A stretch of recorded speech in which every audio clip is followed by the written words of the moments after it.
Hello दोस्तों, स्वागत है आपका आपके अपने YouTube चैनल दिसार जीकेजीएस क्लासेस में। दोस्तों, आप सब लोग कैसे हैं?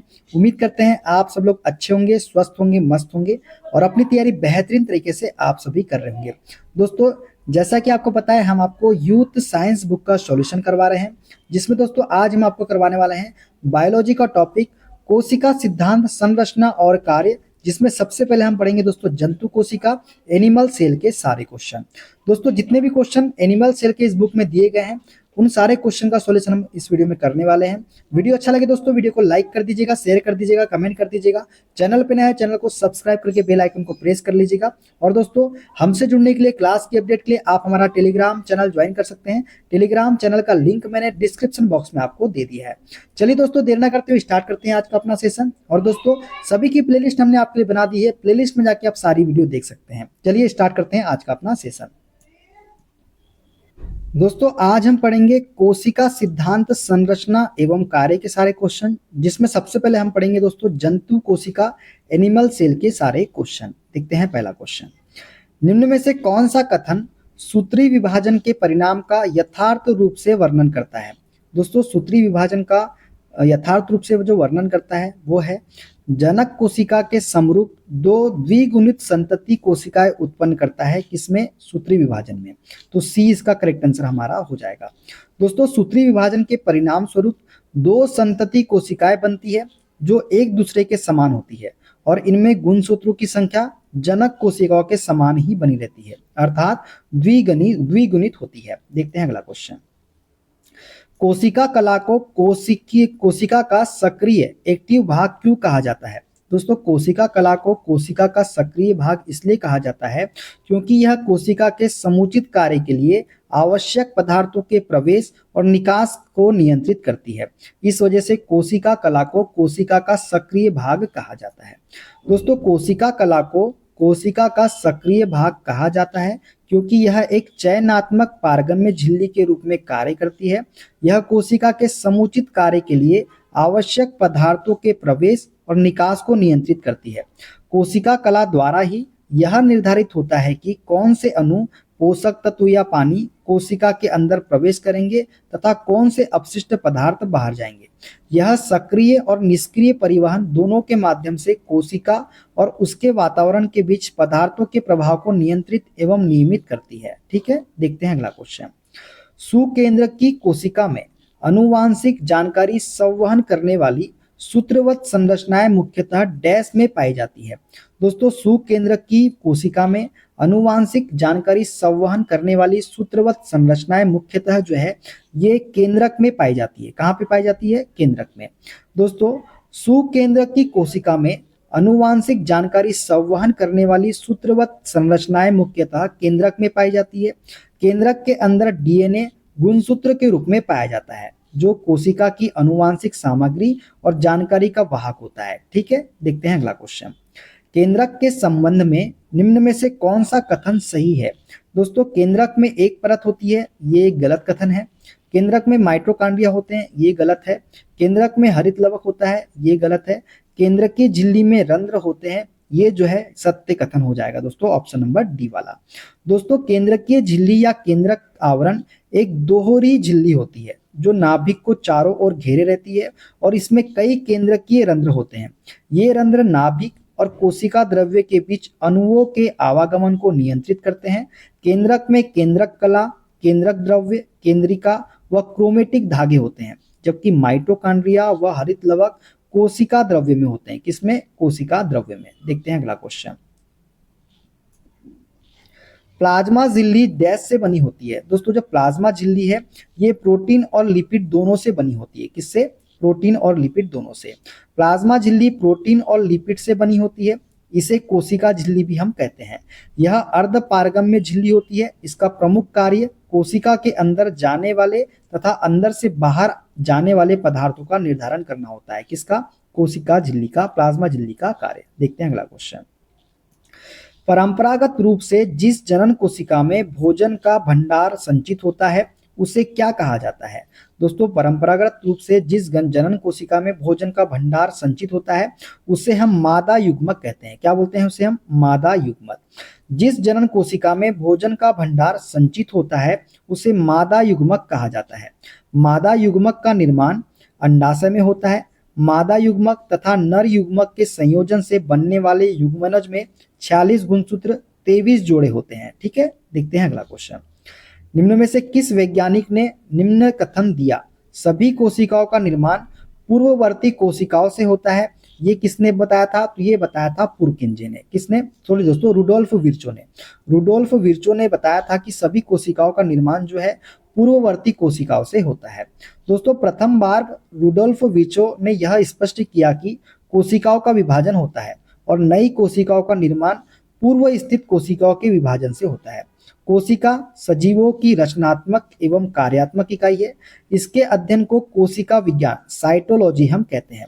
कोशिका की खोज रॉबर्ट हुक ने 1665 ईस्वी में की थी, जबकि कोशिका सिद्धांत का प्रतिपादन जो है मैथियास जैकब स्लाइडेन एवं थियोडोर स्वान ने किया था। किसका? कोशिका सिद्धांत का प्रतिपादन। देखते हैं अगला क्वेश्चन। निम्न में से किस कोशिकांग का अपना डीएनए और राइबोसोम होता है? तो दोस्तों, ये होता है माइटोकॉन्ड्रिया का। माइटोकॉन्ड्रिया कोशिकांग का अपना डीएनए और राइबोसोम होता है। दोस्तों, माइटोकॉन्ड्रिया का अपना डीएनए और राइबोसोम होता है। केंद्रक के बाहर डीएनए माइटोकॉन्ड्रिया व लवक में पाया जाता है। डीएनए मुख्यतः केंद्रक में पाया जाता है। कहाँ पे? केंद्रक में। देखते हैं अगला क्वेश्चन। कोशिका में केंद्रक के अतिरिक्त निम्न में से किन दो कोशिकांगों के अपने डीएनए और राइबोसोम होते हैं? तो लवक और माइटोकॉन्ड्रिया जो है दोस्तों, कौन सा? लवक और माइटोकॉन्ड्रिया के स्वयं के डीएनए और राइबोसोम होते हैं। तो ए वाला करेक्ट आंसर हो जाएगा। देखते हैं अगला क्वेश्चन। यूकेरियोट में निम्न में से कौन सा एक दोहरी झिल्ली द्वारा कोशिका द्रव्य से अलग होता है और यह कोशिका की जीवन प्रक्रियाओं को निर्देशित करता है? तो दोस्तों, यूकेरियोट में जो है केंद्रक जो है ये एक दोहरी झिल्ली द्वारा कोशिका द्रव्य से अलग होता है और यह कोशिका की जीवन प्रक्रियाओं को निर्देशित करता है। दोस्तों, यूकेरियोट में केंद्रक एक दोहरी झिल्ली द्वारा कोशिका द्रव्य से अलग होता है और यह कोशिका की जीवन प्रक्रियाओं को निर्देशित करता है। इसमें डीएनए व हिस्टोन प्रोटीन के संयुक्त होने से बने क्रोमेटिन की अतिरिक्त केंद्रिका भी उपस्थित होती है। इससे डीएनए एवं हिस्टोन प्रोटीन के संयुक्त होने से बनी क्रोमेटिन के अतिरिक्त केंद्रिका भी उपस्थित होती है। किसमें? यूकेरियोट में। देखते हैं अगला क्वेश्चन। एटीपी के विखंडन से एक निश्चित मात्रा में ऊर्जा मोचित होती है, जो कोशिका के अंदर होने वाली आंतरोष्मी एंडोथर्मिक क्रियाओं का परिचालन कर सकती है। तो दोस्तों, एटीपी के विखंडन से एक निश्चित मात्रा में ऊर्जा मोचित होती है, जो कोशिका के अंदर होने वाली आंतरोष्मी एंडोथर्मिक क्रियाओं का परिचालन कर सकती है। तो यह है माइटोकॉन्ड्रिया। कौन सा? ऑप्शन बी इसका करेक्ट आंसर हो जाएगा। दोस्तों, माइटोकॉन्ड्रिया कोशिकाओं के कोशिका द्रव्य में पाए जाते हैं। यह कोशिकाओं को ऊर्जा प्रदान करने का कार्य करते हैं, अतः इन्हें कोशिका का पावर हाउस या ऊर्जा घर भी कहा जाता है। किसे? माइटोकॉन्ड्रिया को। माइटोकॉन्ड्रिया ग्लूकोज को तोड़कर ऊर्जा का निर्माण करते हैं एवं उसे एडिनोसाइन ट्राइफॉस्फेट के रूप में संग्रहित करते हैं। कोशिकाओं द्वारा ऊर्जा स्रोत के रूप में एटीपी का ही उपयोग किया जाता है। माइटोकॉन्ड्रिया की खोज सन 1857 में अल्बर्ट वॉन कोलिकर ने किया था, परंतु इसका नामकरण जो है 1898 में जर्मन वैज्ञानिक कार्ल बेंडा ने किया था। किसने किया था? बेंडा ने। देखते हैं अगला क्वेश्चन। प्राकेंद्रिकी कोशिका प्रोकैरियोटिक सेल की विशेषताओं से संबंधित सही कथन का चयन कीजिए। दोस्तों, प्रोकैरियोटिक सेल की विशेषताओं से संबंधित सही कथन जो है वो है ऑप्शन ए। इसमें एक ही गुणसूत्र होता है, यही सही कथन है दोस्तों, प्राकेंद्रिकी कोशिका में झिल्ली युक्त कोशिकाओं का अभाव होता है। इस कोशिका में झिल्ली रहित अंगक राइबोसोम मिलते हैं। प्राकेंद्रिकी कोशिकाएं जीवाणु, नीलहरित शैवाल, शैवाल, माइकोप्लाज्मा और प्लूरोनिमोनिया जैसे जीव में मिलती है। इसमें कोशिका भित्ति होती है जो कोशिका झिल्ली से घिरी होती है। जीनोमिक डीएनए के अतिरिक्त एकल गुणसूत्र इसमें पाए जाते हैं। ठीक है, देखते हैं अगला क्वेश्चन। कोशिकांगों का उनके संबंधित कार्यों से मिलान कीजिए। दोस्तों, कोशिका भित्ति का कार्य क्या होता है? तो कोशिका भित्ति का कार्य होता है दोस्तों, क्या होता है इसका? तो ये होता है पादपों को उनकी संरचनात्मक ताकत देता है। कौन सा? कोशिका भित्ति। तो पहले को हम करेक्ट कर देते हैं बी से। राइबोसोम की बात करें दोस्तों, तो राइबोसोम का काम क्या होता है? प्रोटीन निर्माण में शामिल मुख्य स्तर होता है हमारा राइबोसोम। तो दूसरा सी से कनेक्ट कर देते हैं अपन। तीसरे की बात करें दोस्तों लाइसोसोम की, तो लाइसोसोम का काम क्या है? तो लाइसोसोम का काम है दोस्तों कौन सा? किसी भी बाहरी पदार्थ और घिसे पीटे कोश की घटकों को पचाता है हमारा लाइसोसोम। गोल्जी उपकरण की बात करें दोस्तों, तो लाइसोसोम के उत्पादन से जुड़ा हुआ है हमारा गोल्जी उपकरण। तो दोस्तों राइट आंसर हो जाएगा अपना ऑप्शन नंबर डी, BCAD। ठीक है, अब सभी का एक साथ देख लेते हैं। चलिए, कोशिकांगों के कार्यों का सही मिलान निम्नलिखित है।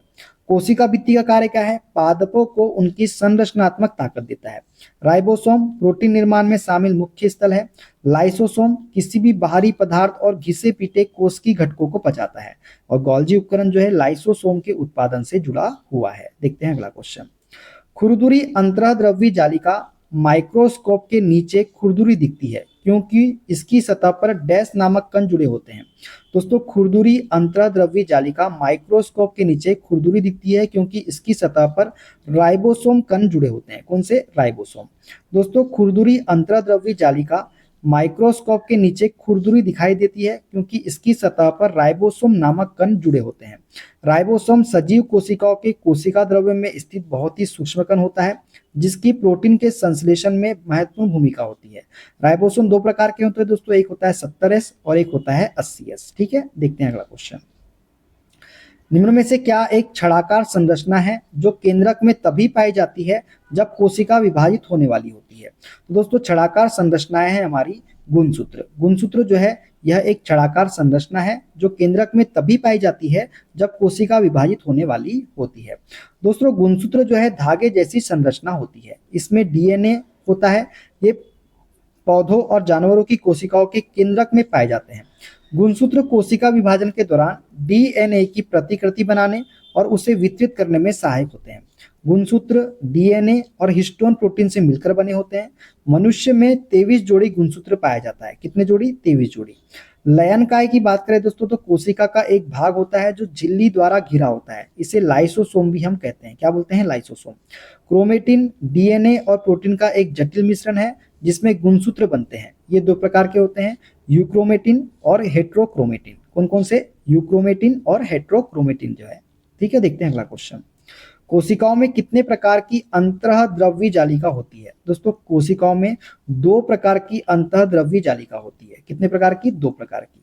कोशिकाओं में 2 प्रकार की अंतःद्रव्यी जालिका होती है, खुरदुरी अंतःद्रव्यी जालिका और चिकनी अंतःद्रव्यी जालिका। खुरदुरी अंतःद्रव्यी जालिका पर राइबोसोम जुड़े होते हैं जहां प्रोटीन संश्लेषण होता है, जबकि चिकनी अंतःद्रव्यी जालिका राइबोसोम रहित होती है। कौन सी? चिकनी वाली। ठीक है, देखते हैं अगला क्वेश्चन।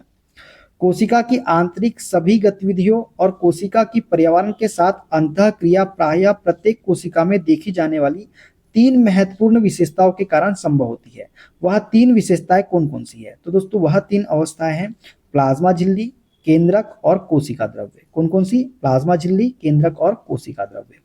दोस्तों प्लाज्मा झिल्ली, केंद्रक और कोशिका द्रव्य कोशिका की आंतरिक सभी गतिविधियों और कोशिका की पर्यावरण के साथ अंतःक्रिया प्रायः प्रत्येक कोशिका में देखी जाने वाली 3 महत्वपूर्ण विशेषताओं के कारण संभव होती है।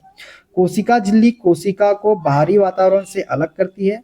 केंद्रक कोशिका के सभी कार्यों को नियंत्रित करता है और कोशिका द्रव्य में भी सभी कोशिकांग निलंबित रहते हैं जो कोशिका की विभिन्न गतिविधियों को करते हैं। देखते हैं अगला क्वेश्चन। निम्न में से किसके संकुचन और शिथिलीकरण के परिणाम स्वरूप अंग में गति होती है? तो दोस्तों पेशीय कोशिकाओं के संकुचन और शिथिलीकरण के परिणाम स्वरूप जो है अंगों में हमारे गति होती है। दोस्तों पेशी कोशिका या मांसपेशी कोशिकाओं में संकुचन तथा शिथिलीकरण के कारण ही अंग में गति होती है। इन्हें मायोसाइट्स भी कहा जाता है। क्या कहा जाता है? मायोसाइट्स। पेशी कोशिकाएं 3 तरह की होती है, एक होती है कंकाल, चिकनी तथा हृदय पेशी। ठीक है, देखते हैं अगला क्वेश्चन। वे जीव जिनमें केवल एक कोशिका होती है डैश कहलाते हैं। दोस्तों वे जीव जिनमें केवल एक कोशिका होती है वह एक कोशिकी कहलाते हैं। क्या कहलाते हैं? एक कोशिकी। वे जीव जिनमें केवल एक कोशिका होती है एक कोशिकी यूनिसेल्युलर जीव कहलाते हैं। इन जीवों में बैक्टीरिया, प्रोटिस्टा तथा ईस्ट शामिल है। पौधे और जानवर बहुकोशिकीय जीवों के उदाहरण हैं। ठीक है, देखते हैं अगला क्वेश्चन। कोशिकाओं में केंद्रक झिल्ली और अन्य कोशिकांगों के बारे में निम्न में से कौन सा विकल्प सही है? दोस्तों कोशिकाओं में केंद्रक झिल्ली और अन्य कोशिकांगों के बारे में जो सत्य कथन है वो है हमारा ऑप्शन नंबर बी। प्राक केंद्र की कोशिकाओं में केंद्रक झिल्ली अनुपस्थित होती है, यही हमारा सही कथन हो जाएगा। ठीक है, बी वाला। दोस्तों बात करें प्रोकैरियोटिक कोशिकाओं के बारे में, तो प्रोकैरियोटिक कोशिकाओं में झिल्ली युक्त कोशिकांग नहीं पाया जाता है। इनमें केंद्रक झिल्ली अनुपस्थित रहती है और केंद्रक में पाए जाने वाले पदार्थ प्रोटीन, डीएनए और आरएनए कोशिका द्रव्य में फैले होते हैं। जबकि यूकैरियोटिक कोशिकाओं में झिल्ली युक्त कोशिकांग जैसे माइटोकॉन्ड्रिया, गोल्जिकाए आदि पाए जाते हैं तथा केंद्रक झिल्ली के द्वारा कोशिका द्रव्य और केंद्रक द्रव्य अलग होते हैं। किसके द्वारा? केंद्रक झिल्ली के द्वारा। देखते हैं अगला क्वेश्चन।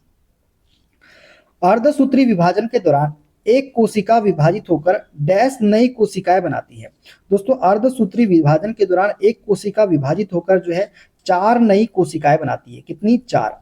दोस्तों समसूत्री विभाजन की बात करें तो समसूत्री कोशिका विभाजन को कायिक कोशिका विभाजन भी कहा जाता है, क्योंकि यह विभाजन कायिक कोशिकाओं में होता है। इसमें विभाजन के फलस्वरूप 2 एक समान कोशिकाओं का निर्माण होता है। अर्ध कोशिका विभाजन में जीवों की जनन कोशिकाओं में होता है। कहाँ होता है? अर्धसूत्री कोशिका विभाजन जीवों की जनन कोशिकाओं में होता है। और अर्धसूत्री विभाजन में एक कोशिका विभाजित होकर 4 नई संतति कोशिकाएं बनाती है। और संतति कोशिकाओं में गुणसूत्रों की संख्या मात्र कोशिका की कितनी होती है? आधी होती है। ठीक है, देखते हैं अगला क्वेश्चन। एक संतति कोशिका में गुणसूत्रों की संख्या किस प्रक्रिया द्वारा आधी हो जाती है? तो ये अर्धसूत्री विभाजन के द्वारा आधी हो जाती है। एक संतति कोशिका में गुणसूत्रों की संख्या। देखते हैं अगला क्वेश्चन। कौन सा अंतः कोशिकीय परिवहन के लिए मार्ग और विनिर्माण सतह दोनों के रूप में कार्य करता है? तो दोस्तों अंतः द्रव्य जालिका जो है ये परिवहन के लिए मार्ग और विनिर्माण सतह दोनों के रूप में कार्य करता है।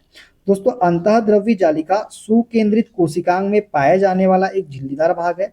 अंतः द्रव्य जालिका एंडोप्लाज्मिक रेटिकुलम कोशिका के अंदर परिवहन के लिए मार्ग और विनिर्माण सतह दोनों के रूप में काम करता है। ठीक है, देखते हैं अगला क्वेश्चन। वे जीव जिनकी कोशिकाओं में केंद्रक झिल्ली नहीं होती डैश कहलाते हैं। दोस्तों वे जीव जिनकी कोशिकाओं में केंद्रक झिल्ली नहीं होती वे कहलाते हैं प्रोकैरियोटिक। कौन क्या कहलाते हैं? प्रोकैरियोटिक। दोस्तों प्रोकैरियोटिक सरल संरचना वाले छोटल एकल कोशिका वाले जीव होते हैं। अन्य कोशिकाओं के विपरीत इनमें केंद्रक या अन्य झिल्लीबंद अंग नहीं होते। प्रोकैरियोटिक जीव पृथ्वी पर सबसे पहले ज्ञात जीवन रूप है, जिनमें बैक्टीरिया, नीलहरित शैवाल ये सभी शामिल होते हैं। किसमें? प्रोकैरियोटिक में। देखते हैं अगला क्वेश्चन। निम्न में से कौन सा माइटोसिस के सूत्री विभाजन का प्रथम चरण है जो इंटरफेज के S और G2 अवस्थाओं का अनुसरण करता है? तो दोस्तों ये है प्रोफेज। प्रोफेज जो है ये माइटोसिस के सूत्री विभाजन का प्रथम चरण है जो इंटरफेज के S और G2 अवस्थाओं का अनुसरण करता है। दोस्तों माइटोसिस के सूत्री विभाजन का प्रथम चरण है हमारा प्रोफेज, जो इंटरफेज में S और G2 अवस्थाओं का अनुसरण करता है। यह वह प्रक्रिया है जो एक मूल कोशिका के केंद्रक में मौजूद रेप्लिकेट किए गए आनुवंशिक पदार्थ को 2 समान संतति कोशिकाओं में विभाजित करता है। प्रोफेज के दौरान केंद्रक में मौजूद डीएनए और प्रोटीन का कॉम्प्लेक्स, जिसे क्रोमेटिन के रूप में जाना जाता है, संघनित होता है। क्या होता है? संघनित होता है। देखते हैं अगला क्वेश्चन। निम्न में से कौन सा कोशिका झिल्ली का प्राथमिक कार्य है? दोस्तों कोशिका झिल्ली का प्राथमिक कार्य है हमारा कोशिका के अंदर और बाहर पदार्थों के आवागमन को विनियमित करना। तो बी इसका करेक्ट आंसर हमारा हो जाएगा। दोस्तों कोशिका झिल्ली कोशिकाओं की रक्षा करती है और उन्हें व्यवस्थित करती है। सभी कोशिकाओं में एक बाहरी प्लाज्मा झिल्ली होती है जो न केवल कोशिका में प्रवेश करने वाली चीजों को नियंत्रित करती है, बल्कि यह भी नियंत्रित करती है कि किसी दिए गए पदार्थ की कितनी मात्रा कोशिका में आती है। कुछ अपवादों के साथ कोशिका झिल्ली, जिसमें प्लाज्मा झिल्ली और आंतरिक झिल्ली शामिल है, ग्लिसरोफॉस्फोलिपिड से बने होते हैं। किससे? ग्लिसरोफॉस्फोलिपिड से बने होते हैं, जो ग्लिसरॉल एक फास्फेट समूह और 2 फैटी एसिड श्रृंखलाओं से बने अणु होते हैं। किससे? एक फास्फेट समूह और 2 फैटी एसिड श्रृंखलाओं से बने अणु होते हैं ग्लिसरॉल। ठीक है, देखते हैं अगला क्वेश्चन। कौन सी प्रक्रिया गैर प्रजनन कोशिकाओं की तुलना में प्रजनन कोशिकाओं में डीएनए की आधी मात्रा सुनिश्चित करती है? तो यह है दोस्तों अर्धसूत्री विभाजन। अर्धसूत्री विभाजन में गैर प्रजनन कोशिकाओं की तुलना में प्रजनन कोशिकाओं में डीएनए की आधी मात्रा होती है। दोस्तों अर्धसूत्री विभाजन मियोसिस डिवीजन वह प्रक्रिया है जो प्रजनन कोशिकाओं जैसे अंडाणु और शुक्राणु में डीएनए की आधी मात्रा सुनिश्चित करती है। इस विभाजन में एक कोशिका 2 बार विभाजित होकर 4 कोशिकाएं बनाती है। किसमें? अर्धसूत्री विभाजन में। देखते हैं अगला क्वेश्चन। कोशिका के तरल पदार्थ के लिए प्रोटोप्लाज्म शब्द किसने गढ़ा था?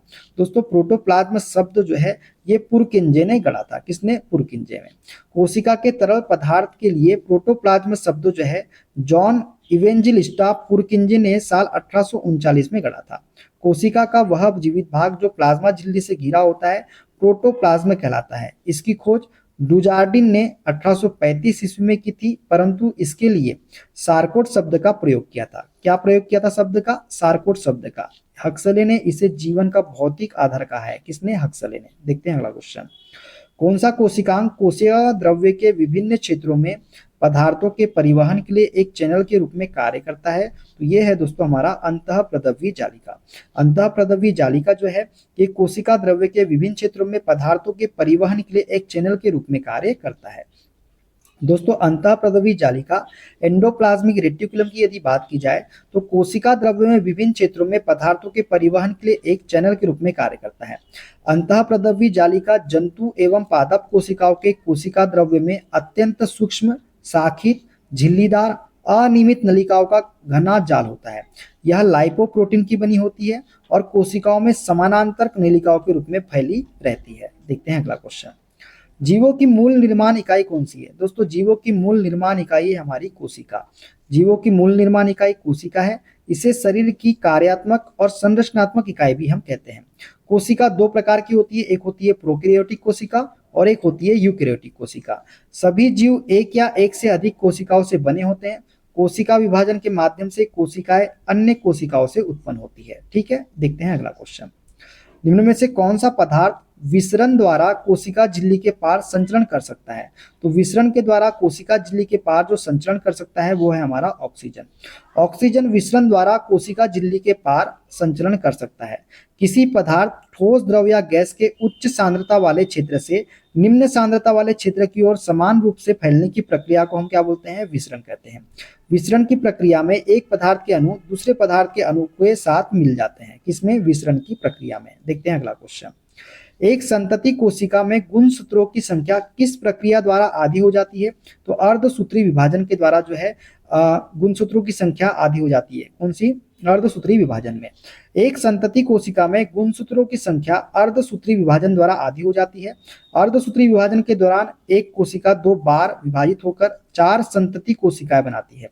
इस विभाजन के दौरान लैंगिक कोशिकाएं या युग्मक अंडाणु और शुक्राणु कोशिकाएं उत्पन्न होती है। देखते हैं अगला क्वेश्चन।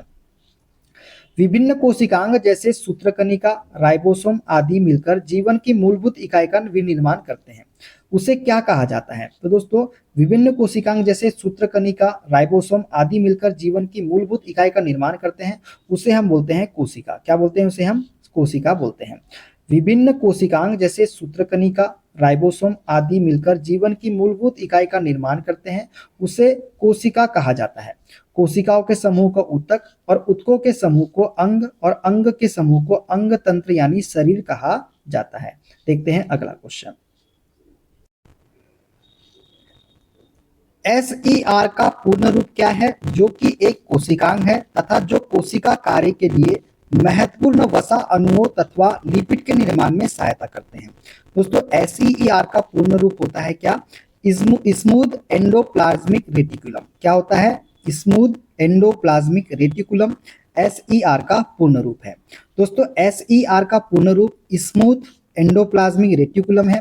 यह अंतःद्रवी जल का एक प्रकार है जो लिपिड तथा स्टिरोल स्त्रावी कोशिकाओं में मुख्यतः पाए जाते हैं, जिसमें लिपिड तथा स्टिरोल का संश्लेषण होता है। यह निराविशीकरण का कार्य करता है। किसका? निराविशीकरण का, डिटॉक्सिफिकेशन का। किसका? डिटॉक्सिफिकेशन का। देखते हैं अगला क्वेश्चन। निम्न में से कौन सा कोशिकीय घटक अधिकांश प्राक केंद्रिकियों में मौजूद नहीं होता है? तो दोस्तों केंद्रक झिल्ली जो है ये प्राक केंद्रिकियों में मौजूद नहीं होती है। दोस्तों प्रोकैरियोटिक कोशिकाएं आद्य कोशिकाएं होती है। इनमें झिल्ली युक्त कोशिकांग नहीं पाए जाते। इसमें केंद्रक झिल्ली की अनुपस्थिति के कारण केंद्रक में पाए जाने वाले पदार्थ जैसे प्रोटीन, DNA व RNA कोशिका द्रव्य के सीधे संपर्क में रहते हैं। इसमें पतली कोशिका भित्ति और 70S प्रकार का राइबोसोम पाया जाता है। कौन सा? 70S प्रकार का। देखते हैं अगला क्वेश्चन। प्रोकैरियोटिक राइबोसोम की उप इकाई संरचना क्या होती है? दोस्तों प्रोकैरियोटिक राइबोसोम की उप इकाई संरचना होती है 50S और 30S, तो सी इसका करेक्ट आंसर हो जाएगा। दोस्तों प्रोकैरियोटिक राइबोसोम कोशिका की जीवद्रव्य झिल्ली से जुड़े होते हैं। प्रोकैरियोटिक कैसे जुड़े होते हैं? राइबोसोम कोशिका की जीवद्रव्य झिल्ली से जुड़े होते हैं। ये 15 से 20 नैनोमीटर आकार की होती है और दो उप इकाइयों 50S और 30S की बनी होती है, जो आपस में मिलकर 70S प्रोकैरियोटिक राइबोसोम बनाते हैं। राइबोसोम के ऊपर प्रोटीन संश्लेषित होती है, ये आपको याद रखना है। देखते हैं अगला क्वेश्चन। प्राक केंद्र की कोशिका प्रोकैरियोटिक सेल की कुछ विशेषताओं का उल्लेख नीचे किया गया है। दिए गए विकल्पों में से गलत विकल्प का चयन कीजिए। तो जो गलत विकल्प है दोस्तों वो ऑप्शन नंबर ए, झिल्लीबद्ध कोशिकांगों की मौजूदगी, यही हमारा क्या है? गलत कथन हो जाएगा। दोस्तों प्राक केंद्र की कोशिका की प्रमुख विशेषताएं, ये अत्यधिक छोटे आकार की एकल गुणसूत्री होती है। इसका नाभिकीय क्षेत्र केंद्रकाभ कहलाता है। प्रोकैरियोटिक ऐसे जीवों को कहा जाता है जिनकी कोशिका झिल्ली बंद केंद्रक नहीं पाया जाता है। ठीक है, देखते हैं अगला क्वेश्चन। निम्न में से किस प्राणी ऊतक में चपटी कोशिकाएं होती है? दोस्तों चपटी कोशिकाएं जो है ये सल की उपकला में पाई जाती है। किसमें? सल की उपकला में। सल की उपकला ऊतक एक चपटी कोशिकाओं के पतले स्तर से बनता है जिसके किनारे अनियमित होते हैं। यह ऊतक रक्त वाहिकाओं की भित्ति में तथा फेफड़े के वायु कोश में पाया जाता है और यह विसरण सीमा का कार्य करती है। देखते हैं अगला। कशेरुकियों की यकृत कोशिकाओं में SER द्वारा कौन सा महत्वपूर्ण कार्य किया जाता है? दोस्तों कशेरुकियों की यकृत कोशिकाओं में SER द्वारा कौन सा महत्वपूर्ण कार्य किया जाता है? तो औषधियों और विषों का निराविषीकरण किया जाता है SER के द्वारा। एंडोप्लाज्मिक जालिका एंडोप्लाज्मिक रेटिकुलम को इसकी सतह पर राइबोसोम की उपस्थिति के आधार पर दो भागों में विभाजित किया गया है। एक होती है हमारी स्मूथ एंडोप्लाज्मिक रेटिकुलम SER और एक होती है rough endoplasmic reticulum RER। SER lipid तथा स्टिरोल स्त्रावी कोशिकाओं जैसे यकृत, एड्रिनल, कॉर्टिकल तथा वसा कोशिकाओं में अधिक पाया जाता है, जिसका प्रमुख कार्य निराविषीकरण करना है, मतलब डिटॉक्सिफिकेशन करना है। देखते हैं अगला क्वेश्चन। कौन सा कोशिकांग विषाक्त पदार्थों और औषधियों के जहरीले प्रभाव को खत्म कर देता है? तो दोस्तों अंतःप्रदव्य जालिका जो है ये विषाक्त पदार्थों और औषधियों के जहरीले प्रभाव को खत्म कर देता है। देखते हैं अगला क्वेश्चन। नीचे दिए गए चित्र ए और बी में दो प्रकार के कोशिका विभाजन को दर्शाया गया है। इसके संबंध में कौन सा विकल्प निम्न प्रश्नों का सही उत्तर प्रदान करता है, ये हमको बताना है। पहला प्रश्न है दोस्तों कोशिका विभाजन के प्रकार क्या है, और दूसरा है विभाजन बी कब और कहाँ होता है। दोस्तों ये बोला है हमको कोशिका विभाजन का प्रकार। अब कोशिका विभाजन के प्रकार कौन कौन से हैं देख लेते हैं। दोस्तों ये है पहला समसूत्री विभाजन। पहला वाला कौन सा है? ए वाला जो है हमारा, ये क्या है? हमारा समसूत्री विभाजन है। ठीक है, क्योंकि समान संतति कोशिकाएं उत्पन्न हो रही है। दूसरा बी वाला क्या है हमारा दोस्तों? बी वाला है अर्धसूत्री विभाजन। बी वाला क्या है हमारा? ये हमारा अर्धसूत्री विभाजन है बी वाला। और दोस्तों उसके बाद दूसरे का आंसर क्या है? युग्मकों के निर्माण के लिए जनन कोशिकाओं में अर्धसूत्री विभाजन होता है। ये दूसरा वाले का आंसर है। कौन सा विभाजन बी कब और कहाँ होता है? तो बी और कब होता है? युग्मकों के निर्माण के लिए जनन कोशिकाओं में अर्धसूत्री विभाजन होता है। ये बी का आंसर है, तो सी वाला हमारा करेक्ट आंसर हो जाएगा। ठीक है, देखते हैं दोस्तों कोशिका विभाजन के दो प्रकार होते हैं। एक होता है समसूत्री विभाजन, एक होता है अर्धसूत्री विभाजन। अर्धसूत्री विभाजन युग्मकों के निर्माण के लिए जनन कोशिकाएं अर्धसूत्री विभाजन युग्मकों के निर्माण के लिए जनन कोशिकाओं में होता है। किसमें होता है? जनन कोशिकाओं में। कौन सा? अर्धसूत्री विभाजन। जबकि समसूत्री विभाजन कायिक कोशिकाओं में होता है, जिससे जीव के शरीर में वृद्धि होती है। देखते हैं अगला क्वेश्चन।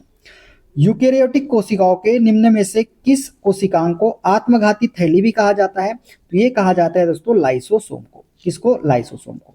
दोस्तों लाइसोसोम की यदि बात करें तो यह एक झिल्ली आबंध कोशिकांग है जिसमें प्रचुर मात्रा में अम्लीय हाइड्रोलेजेस एंजाइम पाए जाते हैं, जो सभी प्रकार के जैविक बहुलक यानी कार्बोहाइड्रेट, प्रोटीन, लिपिड और न्यूक्लिक अम्लों का पाचन करता है। यह प्रोकैरियोटिक कोशिका और परिपक्व आरबीसी को छोड़कर अन्य सभी कोशिकाओं में पाया जाता है। किसको छोड़कर? प्रोकैरियोटिक कोशिका और परिपक्व आरबीसी को छोड़कर। अंतःप्रदव्य जालिका के द्वारा लाइसोसोम के एंजाइमों का निर्माण होता है तथा चारों ओर की झिल्ली का निर्माण गोल्जिकाए द्वारा होता है। कोशिका के क्षतिग्रस्त या मृत हो जाने पर लाइसोसोम फट जाते हैं और मुक्त एंजाइम अपनी ही कोशिका को पचा देता है। इस कारण लाइसोसोम को कोशिका की आत्मघाती थैली कहा जाता है। देखते हैं अगला क्वेश्चन। स्लाइडेन और स्वान द्वारा दिया गया कोशिका सिद्धांत निम्न में से किन जीवों पर लागू नहीं होता है? दोस्तों स्लाइडेन और स्वान द्वारा दिया गया कोशिका सिद्धांत जो है ये विषाणुओं पर लागू नहीं होता है। किस पर? विषाणुओं पर। दोस्तों स्लाइडेन तथा स्वान ने संयुक्त रूप से कोशिका सिद्धांत को प्रतिपादित किया। यद्यपि इनका सिद्धांत यह बताने में असफल रहा कि नई कोशिकाओं का निर्माण कैसे होता है। पहली बार रुडोल्फ विट्रो ने स्पष्ट किया कि कोशिका विभाजित होती है और नई कोशिकाओं का निर्माण पूर्व स्थित कोशिकाओं के विभाजन मतलब ओमनिस सेलुला ई सेलुला से होता है। इन्होंने स्लाइडेन तथा स्वान की कल्पना को रूपांतरित कर नया कोशिका सिद्धांत प्रतिपादित किया था। किसने? रुडोल्फ विट्रो ने। सभी जीव कोशिका व कोशिका उत्पाद से बने होते हैं। सभी कोशिकाएं पूर्व स्थित कोशिकाओं से बनी होती है। अकोशिकीय जीव जैसे वायरस, वायरॉइड तथा प्रोसंग पर कोशिका सिद्धांत लागू नहीं होता है। ठीक है, देखते हैं अगला क्वेश्चन। रॉबर्ट हुक द्वारा कोशिका की खोज किस प्रकार की गई थी? दोस्तों रॉबर्ट हुक के द्वारा कोशिका की खोज जो है ये की गई थी कॉर्क का निरीक्षण करते हुए। किसका? कॉर्क का निरीक्षण करते हुए। दोस्तों कोशिका की खोज रॉबर्ट हुक द्वारा 1665 ईस्वी में किया गया। इन्होंने कॉर्क के स्लाइड्स का सामान्य आवर्धक यंत्र की सहायता से अध्ययन किया। कॉर्क पेड़ की छाल का एक भाग है। उन्होंने कार्क की पतली स्लाइस ली और उसका सूक्ष्मदर्शी की सहायता से अध्ययन किया।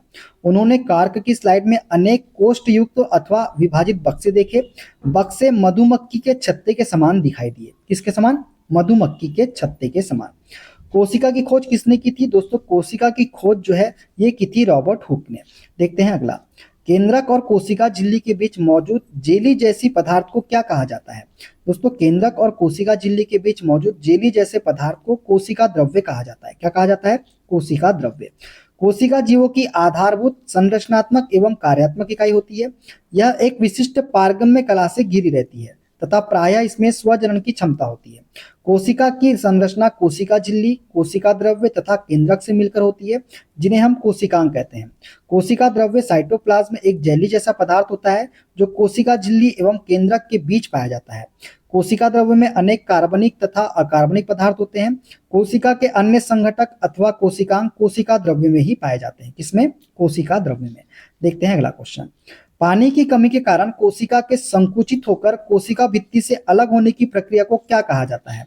दोस्तों पानी की कमी के कारण कोशिका के संकुचित होकर कोशिका भित्ति से अलग होने की प्रक्रिया को हम बोलते हैं प्लाज्मोलिसिस। क्या बोलते हैं इसे? हम प्लाज्मोलिसिस बोलते हैं।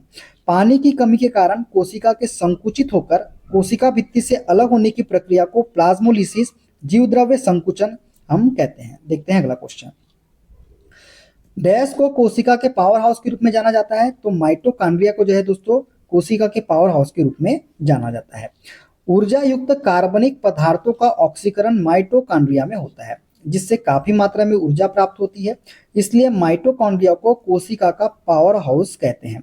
यह ऊर्जा एडिनोसाइन ट्राइफॉस्फेट के रूप में होती है तथा इसका निर्माण एडीपी एवं अकार्बनिक फास्फेट के संयोग से होता है। इसे कोशिका का श्वसन स्थल भी हम कहते हैं। जीवाणु एवं नीलहरित शैवाल को छोड़कर सभी सजीव पादप एवं जंतु कोशिकाओं में माइटोकॉन्ड्रिया पाया जाता है। किसको छोड़कर? नीलहरित शैवाल और जीवाणु को छोड़कर। देखते हैं अगला क्वेश्चन। कोशिका का वह बाह्यतम आवरण कौन सा है जो कोशिका के अवयवों को उसके बाह्य वातावरण से अलग करता है? तो दोस्तों ये है हमारा प्लाज्मा झिल्ली। प्लाज्मा झिल्ली जो है ये कोशिका का बाह्यतम आवरण है जो कोशिका के अवयवों को उसके बाह्यतम वातावरण से अलग करता है। कोशिका के सबसे बाहरी चारों ओर एक बहुत पतली, मुलायम और लचीली झिल्ली होती है जिसे कोशिका झिल्ली या प्लाज्मा झिल्ली हम कहते हैं। यह झिल्ली जीवित एवं अर्ध पारगम्य होती है। यह कोशिका के अवयवों को उसके बाह्य वातावरण से अलग करती है। कोशिका झिल्ली लिपिड और प्रोटीन की बनी होती है। यह भिन्न भिन्न प्रकार के अणुओं को बाहर निकालने एवं अंदर लाने में नियंत्रित करती है। ठीक है, देखते हैं अगला क्वेश्चन। इक्वेटोरियल प्लेट पर कोशिका के केंद्र में गुणसूत्रों का संरेखन माइटोसिस के किस चरण का गठन करता है? तो दोस्तों इक्वेटोरियल प्लेट पर कोशिका के केंद्र में गुणसूत्रों का संरेखन माइटोसिस के जो है मेटाफेज चरण का गठन करता है। कौन से? मेटाफेज। दोस्तों मेटाफेज के दौरान गुणसूत्र इक्वेटोरियल प्लेट पर कोशिका के केंद्र में संरेखित होते हैं और धुरी के तंतु गुणसूत्रों के सेंट्रोमियर से जुड़ जाते हैं। उल्लेखनीय है कि मेटाफेज समसूत्री विभाजन का द्वितीय चरण है। इस चरण में सेंट्रोमियर विभाजित होता है और अलग किए गए क्रोमेटिड स्वतंत्र संतति गुणसूत्र बन जाते हैं। ठीक है, देखते हैं अगला क्वेश्चन। स्वतंत्र अस्तित्व के सक्षम जीव की सबसे छोटी इकाई क्या होती है? दोस्तों स्वतंत्र अस्तित्व के सक्षम जीव की सबसे छोटी इकाई होती है कोशिका। कौन सी होती है? कोशिका होती है। स्वतंत्र अस्तित्व के सक्षम जीव की सबसे छोटी इकाई जो होती है वो कोशिका होती है। इसे जीवन की मूलभूत इकाई के नाम से भी जाना जाता है। मनुष्य तथा अन्य जीव जंतु और पेड़ पौधों का निर्माण कोशिका से ही हुआ है।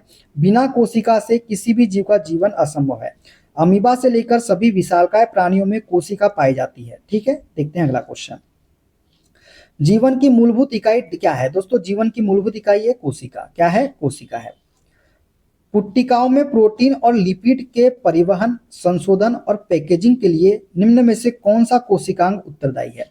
दोस्तों पुट्टिकाएं में प्रोटीन और लिपिड के परिवहन, संशोधन और पैकेजिंग के लिए जो कोशिकांग उत्तरदायी है वो है हमारा गोल्जी का है। कौन सा? गोल्जी का है। पुट्टिकाओं में प्रोटीन और लिपिड के परिवहन, संशोधन और पैकेजिंग के लिए गोल्जिकाय नामक कोशिकांग उत्तरदायी होता है। यह कोशिका के अंदर स्रावित पदार्थों के संग्रह व परिवहन में सहायक होता है। कौन सा? गोल्जिकाय। देखते हैं अगला क्वेश्चन। निम्न में से कौन सी झिल्ली संयोजित थैली पाचक एंजाइमों से भरी होती है? तो झिल्ली संयोजित थैली पाचक एंजाइमों से भरी होती है वो है लाइसोसोम। लाइसोसोम जो है झिल्ली संयोजित थैली पाचक एंजाइमों से भरा होता है।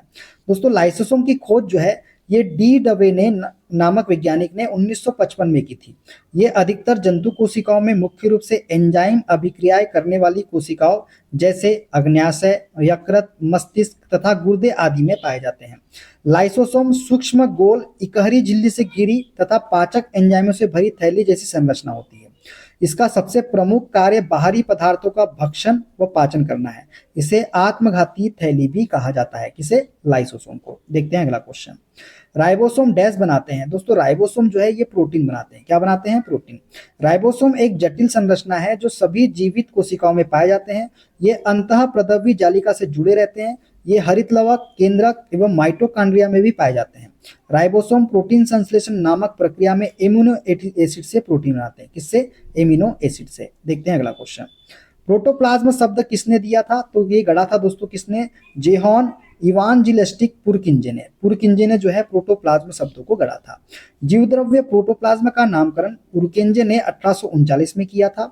यह एक तरल, गाढ़ा, रंगहीन, पारदर्शी, लसलसा, वजन युक्त पदार्थ है। जीव की सारी जैविक क्रियाएं इसी के द्वारा संपन्न होती है। इसलिए जीव द्रव्य को जीवन का भौतिक आधार हम कहते हैं। देखते हैं अगला।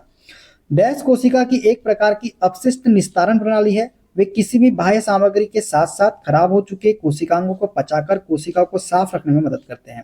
तो दोस्तों ये है हमारा लाइसोसोम।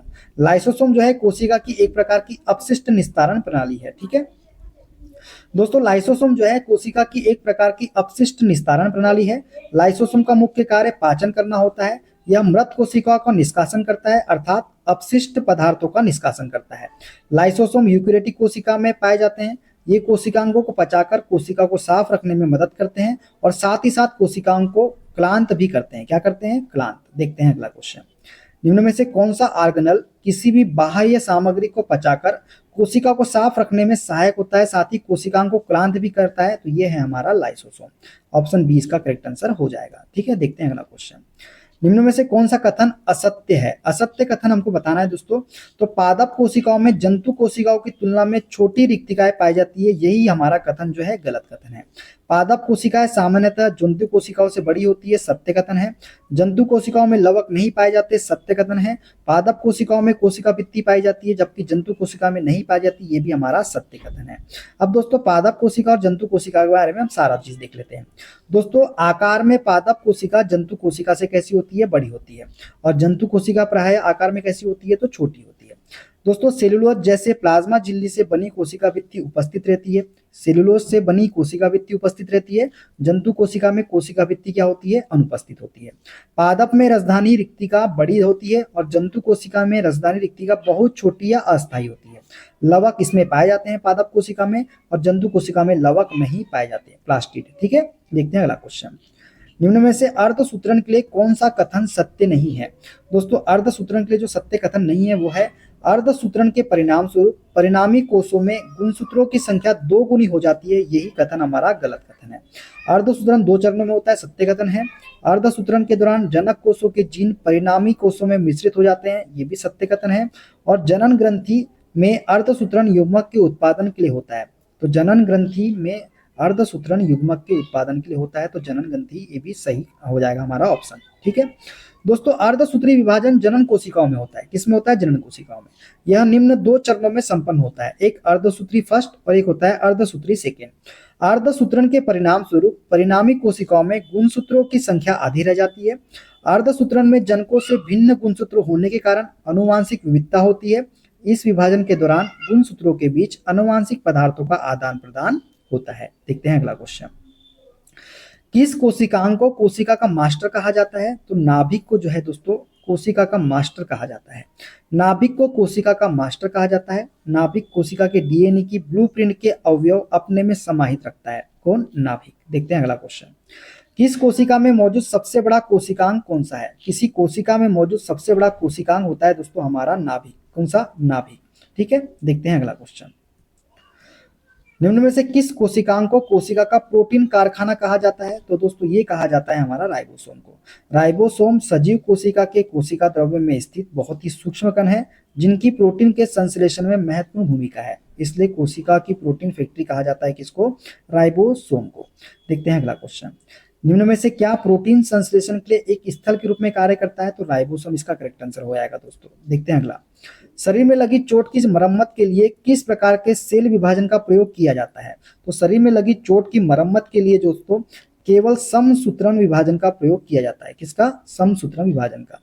शरीर में लगी चोट की मरम्मत के लिए केवल समसूत्रण सेल विभाजन का प्रयोग किया जाता है। इसे परोक्ष कोशिका विभाजन भी हम कहते हैं। इस प्रकार की कोशिका विभाजन शरीर की कायिक कोशिकाओं में होता है। इस प्रकार के विभाजन में मात्र कोशिका विभाजित होकर दो समान नई संतति कोशिकाएं बनाती है। देखते हैं अगला क्वेश्चन।